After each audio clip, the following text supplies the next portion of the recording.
Hello दोस्तों, स्वागत करता हूं स्टॉक्स इन जोन चैनल में। चैनल को सब्सक्राइब नहीं किया तो सब्सक्राइब कर दे, बेल आइकन भी दबा दें। ऐसे गिरते हुए माहौल में, क्योंकि अच्छा खासा गिरावट है मार्केट में और अच्छे अच्छे स्टॉक हमें डिस्काउंट में मिल रहे हैं, तो फिर बाद में मत बोलना कि बताया नहीं सर आपने। ठीक है, तो मैं अभी बता रहा हूँ, ये स्टॉक ऐड करते रहो अपने पोर्टफोलियो में। ठीक है, एक्यूमुलेट करते रहो, एवरेज करते रहो। आने वाले टाइम में आपको ये 10 गुना 20 गुना पैसा बना के आराम से दे सकता है। बहुत सारे स्टॉक होंगे, सभी के बारे में बताऊंगा कि ये स्टॉक लेकर आगे बढ़ सकते हो, क्योंकि मार्केट में छोटा मोटा करेक्शन होना जरूरी है। ऐसे गिरावट वाले माहौल में, करेक्शन में ही हमें खरीदना होता है। ठीक है, ऊपर के लेवल में खरीदने का क्या फायदा। ठीक है, आप अच्छे रिटर्न्स नहीं कमा सकते, वो बेवकूफ़ी वाली बात है, वो बिगनर्स करते हैं। हम तो काफ़ी एक्सपीरियंस हो चुका, मार्केट में काफ़ी लंबे समय से टिके हुए हैं, तो हम गिरावट में ही ऐड करते हैं। और अलग से वॉच लिस्ट बनाएं अपनी, जहाँ पर आप अपने क्वालिटी वाले स्टॉक रखें, और जितना आपको अच्छा गिरावट जिस स्टॉक में देखने को मिलता है और आपको पता है कि वो स्टॉक काफ़ी बढ़िया है, और आप उसमें एक्यूमुलेट करना शुरू कर दिया करो। एक फोकस्ड पोर्टफोलियो बनाओ, उसमें क्वांटिटी बढ़ाते रहो।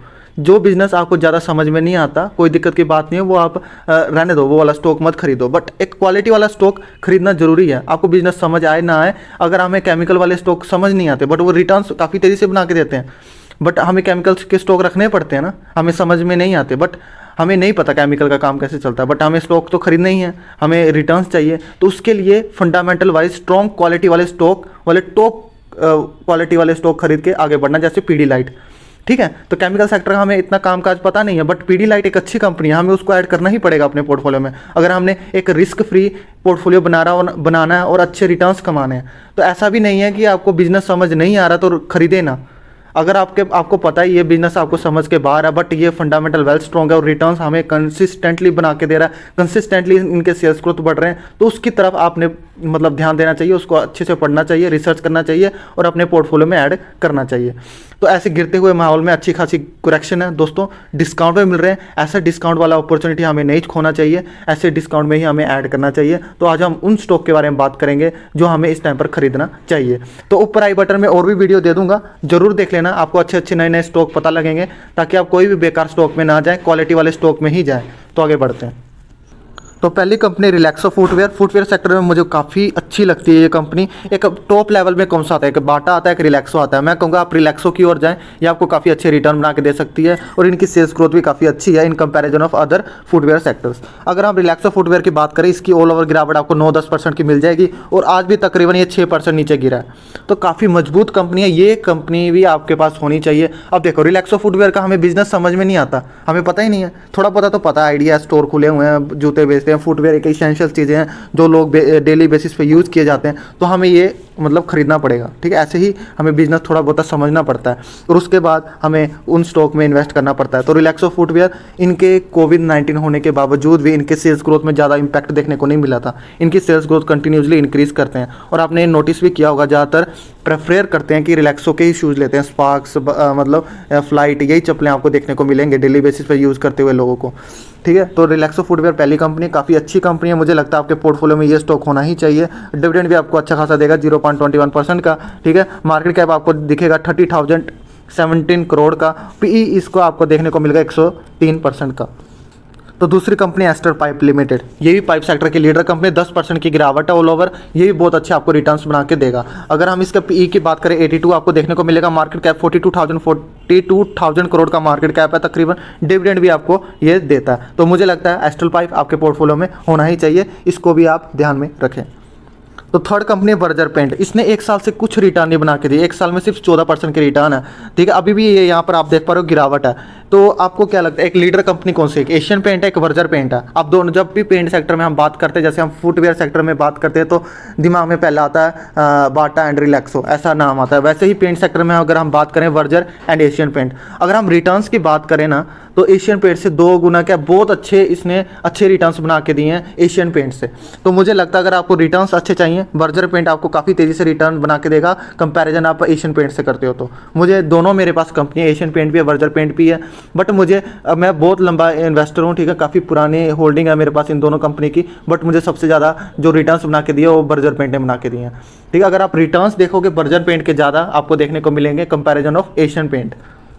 तो बर्जर पेंट की ओर भी आप ध्यान रखें, ये भी आप स्टॉक खरीद सकते हो, ये भी आपको अच्छे लेवल में मिल रही है देखने को। क्या पता आने वाले टाइम में आपको इस लेवल में देखने को ना मिले। तो कोई कोई स्टॉक होते हैं 1, 2, 2.5 साल नहीं चलते, आने वाले तीसरे चौथे साल में आपको काफ़ी 100-150% भाग जाते हैं मज़े से। तो ऐसे उस टाइम का वेट करो, ठीक है। मार्केट ऐसा चलता रहे ऐसा नहीं होता, कभी कभी रुकता भी है फिर चलता भी है। वो है डीमार्ट है, आप बात करोगे कंसिस्टेंटली ग्रो करेगा। पीडीलाइट होगा कंसिस्टेंटली ग्रो करेगा, बट कोई स्टॉक होते हैं रुक कर चलते हैं, थोड़ा थोड़ा कंसिडरेट करते हैं 1-1.5 साल तक, फिर आगे भागते हैं, ऐसे चलता है। तो नेक्स्ट कंपनी है कैम्प्स। मुझे ये काफ़ी अच्छा कंपनी लगती है, ठीक है। इसका मार्केट भी काफ़ी अच्छा कैप्चर करके रखा हुआ है। मैं हमेशा कहता हूँ अगर आप एएमसी सेक्टर में इन्वेस्ट करना चाहते हो, पहले कैम्प्स की ओर जाओ, फिर आप एक लीडर कंपनी चुन सकते हो, चाहे आप एचडीएफसी एएमसी चुनो, चाहे आप जितने मर्जी एएमसी वाले सेक्टर वाले कंपनियाँ लो, बट पहले आप कैम्प्स की तरफ ध्यान दो, क्योंकि ये सभी जितने भी एएमसी सेक्टर वाली कंपनी सभी को सर्विस प्रोवाइड करता है। इसमें अच्छी खासी गिरावट, अगर हम गिरावट की बात करें, आपको यहाँ पर गिरावट 24-25% की ऑल ओवर गिरावट देखने को मिल जाएगी, इससे भी ज़्यादा देखने को मिल सकती है। तो अभी भी अच्छे खासा डिस्काउंट मिल रहा है, 3000 का भी है। और आज भी देख लेते हैं आज गिरा है कि नहीं। आज पूरा मार्केट गिरा है, तो सारे स्टॉक अच्छे क्वालिटी वाले स्टॉक गिर रहे हैं, ठीक है। ये भी आपको गिरावट में मिल जाएगा, तो ये भी आप स्टॉक की ओर ध्यान रखें। CAMS computer age management services.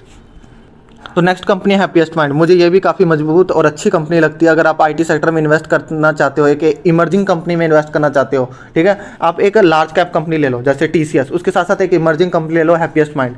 तो इस तरीके से आपने मतलब सेटल करके रखना है और आपको अच्छे खासे रिटर्न बना के दे सकता है। अगर हम इसमें गिरावट देखें 20-21%, अभी तो 19% दिखा रहा है, आप मोटा माटी दिखा लो कि 20-21% की ऑल ओवर गिरावट है स्टॉक में। और मुझे लगता है ये स्टॉक काफ़ी आगे जाने वाला है, मुझे काफ़ी पसंद है ये स्टॉक, ठीक है। आपको ये नहीं है कि जीरो कर देगा पैसा, रिस्की है थोड़ा, इसका मार्केट कैप भी छोटा है, बट आपको ये रिटर्न्स बहुत बना के देगा। रिस्क का मतलब ये नहीं होता कि बिल्कुल ही जीरो कर देगा आपका पैसा, ऐसा नहीं है, ठीक है। मैंने हमेशा कहा अगर आप आईटी सेक्टर में इन्वेस्ट करना चाहते हो, टीसीएस के साथ हैप्पीएस्ट माइंड रखो, इन्फोसिस के साथ लार्सन एंड टुब्रो इन्फोटेक रखो, ठीक है। अब एक लेटेंट व्यू वो भी आ चुका है, उसके बारे में बात करेंगे, ठीक है। वो भी बढ़िया, वो उसकी तरफ भी आप ध्यान दे सकते हो। तो ये हैप्पीएस्ट माइंड, इसकी तरफ भी ध्यान दे।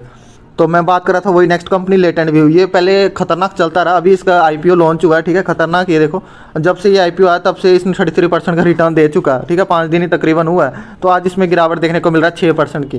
तो ऐसे गिरावट में है, ठीक है। अभी भी वेट कर सकते हो क्योंकि ये ज़्यादा चला नहीं, हमें इसके ट्रेंड नहीं पता, चार्ट पैटर्न ट्रेंड नहीं पता। फंडामेंटल वाइज मजबूत है इसका बिजनेस, मैंने ऑलरेडी आपको समझा दिया। ऊपर आई बटन में दे दूंगा, आपको आसानी रहेगी, ठीक है। आई बटन में मैं बता रखा हूँ कि किस तरीके का बिजनेस करता है, हैप्पीएस्ट माइंड के साथ कंपैरिजन भी किया है, तो आप वो वीडियो देख लेना, आपको थोड़ा आसानी हो जाएगी। तो लेटेंट व्यू की बात करें, ये भी आप जरूर ऐड करना। ये अभी आईपीओ लॉन्च हुआ है, ठीक है। मुझे लगता है कि ये बहुत अच्छे रिटर्न्स बना के दे सकता है, लाइक हैप्पीएस्ट माइंड जैसे आपको मिला था रिटर्न बनाते हुए, वैसे ये लेटेंट व्यू भी बनाकर दे सकता है। तो इसकी ओर भी ध्यान जरूर रखना।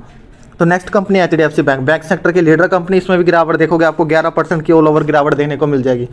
देखो बैंक सेक्टर में अगर आपने इन्वेस्ट करना है ना, पहले नाम ही एचडीएफसी बैंक आता है। प्राइवेट सेक्टर की काफ़ी अच्छी मजबूत कंपनी है। अगर आप बैंक सेक्टर में इन्वेस्ट करना चाहते हो, फर्स्ट आप एचडीएफसी बैंक की रखो, और अभी इस टाइम पर गिरावट भी देखने को मिल रहा है। तो बैंकिंग सेक्टर में इन्वेस्ट करना है, एचडीएफसी बैंक, आईसीआईसीआई बैंक कर सकते हो ऐड। ये दोनों कंपनियां काफ़ी ठीक ठाक लगी। फर्स्ट आपने एचडीएफसी बैंक की रखना है, ठीक है। तो एचडीएफसी बैंक की तरफ भी ध्यान देना। तो नेक्स्ट कंपनी बजाज फाइनेंस। इस पर मैंने रेगुलर वीडियो बनाते आ रहा हूँ, ठीक है। कई दिनों से बनाते आ रहा हूँ कि गिरावट हो रही है, खरीदो खरीदो खरीदो। ये स्टॉक तो खरीदना ही खरीदना है। अगर लोग म्यूचुअल फंड में इन्वेस्ट करते हैं ना, तो म्यूचुअल फंड वाले पता किस में पैसा लगाते हैं? सबसे पहले बजाज फाइनेंस, बजाज फिनसर्व में लगाते हैं, क्योंकि ये रिटर्न्स बना के देता ही देता है। म्यूचुअल फंड वाले इसी पर ही पहला नजर इन्हीं पर होती है, बजाज फाइनेंस और बजाज फिनसर्व पे लगाना है। और बजाज फाइनेंस अभी भी आपको अच्छे खासा डिस्काउंट मिल रहा है, मतलब टोटल आप लगा लो 10% की गिरावट में देखने को मिलेगा। तो आज भी ये देख लो, आज चढ़ गया ये, ठीक है। पहले बहुत दिनों से 2-3 दिनों से लगातार गिरावट देखने को मिल रहा है, आज 1-1.5% गिरा है। अभी भी ज़्यादा वक्त नहीं हुआ है, जो खरीदना चाहता अभी भी खरीदो, कोई दिक्कत की बात नहीं। 10-11% की ऑल ओवर आपको गिरावट देखने को मिल जाएगी, या 9-8% की आपको देखने को मिल सकती है। बजाज फाइनेंस की तरफ आपको इतना सोचने की जरूरत नहीं है, बजाज फिनसर्व की तरफ भी ज़्यादा सोचने की जरूरत नहीं है। खरीद डालो मजे से, कोई दिक्कत की बात है ही नहीं इसमें। तो नेक्स्ट कंपनी चूज किया मुथूट फाइनेंस। मुथूट फाइनेंस की गिरावट की बात करें, 16-17% की ऑल ओवर गिरावट देखने को मिल जाएगी। और साथ साथ में एक काफ़ी अच्छा पॉइंट लगता है कि मुझे पीई वैल्यूएशन काफ़ी लो है इसकी, 14% की वैल्यूएशन है, मतलब काफ़ी सस्ता मिल रहा है मुथूट फाइनेंस। और गोल्ड सेक्टर में, गोल्ड फाइनेंस सेक्टर में सबसे लीडर कंपनी मुथूट फाइनेंस ही है, और ये भी आपको बहुत अच्छे रिटर्न्स बना के देता है। और ये इसकी तरफ भी आपने याद से ध्यान में रखना है, ठीक है। तो नेक्स्ट कंपनी एचडीएफसी एएमसी। ये तो रिटर्न्स बना के नहीं दे रहा, क्योंकि यार देखो, रिटर्न्स कोई कोई स्टॉक नहीं बना के देते इतनी जल्दी। रिटेल इन्वेस्टर जब भी मैं इस पर वीडियो बनाता तो वो बोलते कि सर रिटर्न्स तो बना के देते हैं नहीं, बेकार स्टॉक है। ऐसा कोई नहीं है, ऐसा कुछ भी नहीं है। कोई कोई टाइम लेते हैं। अब जो रिटर्न्स बना के नहीं दे रहे इसका मतलब बेकार स्टॉक है, इसके फंडामेंटल कितने मजबूत है। ठीक है, मैंने वही बोला ना, मार्केट कभी कभी नहीं चलता है। अगर साल, 1.5 साल, 2 साल कभी कभी मार्केट नहीं चलता, वो शेयर का दाम गिरता ही रहता है, थोड़ा थोड़ा गिरावट होता है, ज़्यादा गिरावट नहीं है, मतलब 20% 25% की गिरावट में ही रहता है। 1.5-2 साल, आने वाले तीसरे साल में आपको बहुत अच्छे रिटर्न्स बनाकर देता है। तो आप वेट करो, पेशेंस आपका लेवल अच्छा है तो आप वेट करो। ठीक है, आपको रिटर्न जरूर बना के देगा। जिनका पेशेंस लेवल नहीं है वो जल्दबाजी में मतलब बेच देगा, गिरावट हो रही तो बेच देगा, फिर खरीदे क्यों? अगर आपको गिरावट देखना पसंद नहीं है तो खरीदो ही मत। फिर तो मैं कहता हूँ स्टॉक मार्केट में मत आओ। गिरावट तो होती ही होती है, और मैं बहुत खुश होता हूँ जब गिरावट होती है। करेक्शन में ही खरीदने का टाइम होता है। इसमें भी आप गिरावट देख लोगे, काफ़ी अच्छी गिरावट है इसमें तो, मतलब यहाँ पर आप देख लो, ये देखो 24-25% की ऑल ओवर आपको गिरावट देखने को मिल जाएगी। आप यहाँ पर देख पा रहे हो 30% की ऑल ओवर आपको देखने को मिल जाएगी। ज़्यादा ये स्टॉक चला ही नहीं है। मैक्सिमम इसका जब ये इसका IPO लॉन्च हुआ था 2019 के तकरीबन हुआ था। ठीक है, अब तक इसके रिटर्न 40% के हैं, बट कंपनी काफ़ी बढ़िया है। मैंने आपको बोला अगर आप AMC सेक्टर में कोई कंपनी ढूंढना चाहते हो तो आप पहले HDFC AMC लो। HDFC AMC से पहले कैम्प्स खरीदो। ठीक है, कैम्प्स के बाद HDFC AMC, तो इसकी तरफ भी आप जरूर ध्यान दें। तो नेक्स्ट कंपनी है एशियन पेंट। ठीक है, मैंने पहले कहा था बर्जर पेंट खरीदो, एशियन पेंट खरीदो। अगर आपको रिटर्न्स, मुझे क्योंकि रिटर्न्स मुझे सबसे ज़्यादा बर्जर पेंट ने बना के दिए हैं, इसलिए मैं कह रहा हूँ रिटर्न के मामले में बर्जर पेंट काफ़ी तेज़ी से बना कर देता है। एशियन पेंट बर्जर पेंट से काफ़ी कम रिटर्न बना के देता है। अगर हम एशियन पेंट की बात करें, ये भी काफ़ी अच्छी कंपनी है। ठीक है, इसमें भी आपको गिरावट देखना तकरीबन 8-9% की ऑल ओवर गिरावट देखने को मिल जाएगी। पेंट सेक्टर की लीडर कंपनी है दोस्तों, और मुझे लगता है आप भी इसमें इन्वेस्ट कर सकते हो, कोई दिक्कत की बात है नहीं, क्योंकि मेरे पास दोनों कंपनी दोनों अच्छे अच्छे रिटर्न्स बना के दे रही हैं। तो मुझे लगता है कि दोनों ही आप ऐड कर सकते हो। जितने भी आपको मैंने कंपनी बताई हैं सबकी तरफ ध्यान दो। ठीक है, एक्यूमुलेट करने की कोशिश करो, एवरेज करने की कोशिश करो, एवरेज करो। ठीक है, गिरते माहौल में ऐड करते रहो, डरना नहीं होता है। गिरते माहौल में बिल्कुल मत डरो। ठीक है, एक्सपीरियंस्ड बनो। ठीक है, अब हम एक्सपीरियंस हो चुका है। पहले पहले जब मैं आया था ना, बिगनर्स था, तब मैं डरता था, मतलब छोटे छोटे पैनी स्टॉक में लगा देता था पैसा। ठीक है, वो बहुत बड़ी गलती करता था। जब गिरावट होती थी तब मैं मतलब बहुत जल्दी डर जाता था। ठीक है, बार बार मार्केट देखता था, 9-15 की वेट करता था कि 9-15 हो जाए तो मार्केट देखूं। ये बिगनर्स करते हैं, चलो कोई दिक्कत की बात नहीं है, स्टार्टिंग पॉइंट है तो होता है ऐसा। जब आदत पड़ जाती, एक्सपीरियंस होता है तो मैं तो मार्केट की तरफ अभी तक मैंने मार्केट नहीं देखा, अपना पोर्टफोलियो कैसा चल रहा है। ठीक है, तो आदत बन चुकी, क्योंकि मैं लॉन्ग टर्म इन्वेस्टर हूँ, मुझे पता है कब पैसे निकालना है, कब तक ऐड करना, कब मुझे ऐड करना है, कब मुझे पैसे निकालने हैं। ठीक है, तो मुझे सब पता होता है। ठीक है, इस तरीके से वेल एक्सपीरियंस्ड बनो, आपको पता लग जाएगा मार्केट में कैसे टिकना, धीरे धीरे करके पता लग जाता है। वीडियोस देखो, समझो, नॉलेज गेन करो, क्योंकि जितना नॉलेज कम लोगे उतना कम है। ठीक है, स्टॉक मार्केट के मतलब स्टॉक मार्केट में पैसा कमाना इतना आसान काम नहीं है जितना लोग समझते हैं। अब तो काफ़ी लोग आ भी चुके हैं। तो अभी बिगनर जो आए उन्होंने सिर्फ बुल रन देखा है। ठीक है, गिरावट नहीं देखी है। जब गिरावट देखेंगे तब उनको अच्छे से पता लगेगा। ठीक है, तो बुल रन में अच्छे खासे सभी बेकार स्टॉक भी भागे हैं, जो कि काफ़ी गलत दिमाग में बैठ चुका है बिगनर्स के कि हाँ स्टॉक मार्केट में पैसा ही बनता है, बस ऐसा नहीं है। ठीक है, तो अच्छे क्वालिटी वाले स्टॉक खरीदो, लार्ज कैप वाले क्वालिटी वाले स्टॉक खरीदो, क्योंकि आपने बेकार स्टॉक खरीद रखे होंगे ना, जिसको शेयर का दाम बढ़ते हुए देखकर आपने इन्वेस्ट कर दिया जिसमें। ठीक है, जब वो गिरेगा ना तो आपको बेचने तक का मौका भी नहीं देगा। इसलिए हमेशा क्वालिटी वाले स्टॉक ही अपने पोर्टफोलियो में ऐड करो, रिस्क फ्री रहोगे, मजे से रहोगे और रिटर्न्स मजे से कमाओगे। तो अभी तक आपने चैनल को सब्सक्राइब नहीं किया तो सब्सक्राइब कर दें, बेल आइकन भी दबा दें। मैं इसी तरीके के वीडियो लाता रहता हूँ। ठीक है, चैनल में बने रहें, फॉलो करके रखें। Thank you so much. अब मिलते हैं नेक्स्ट वीडियो में।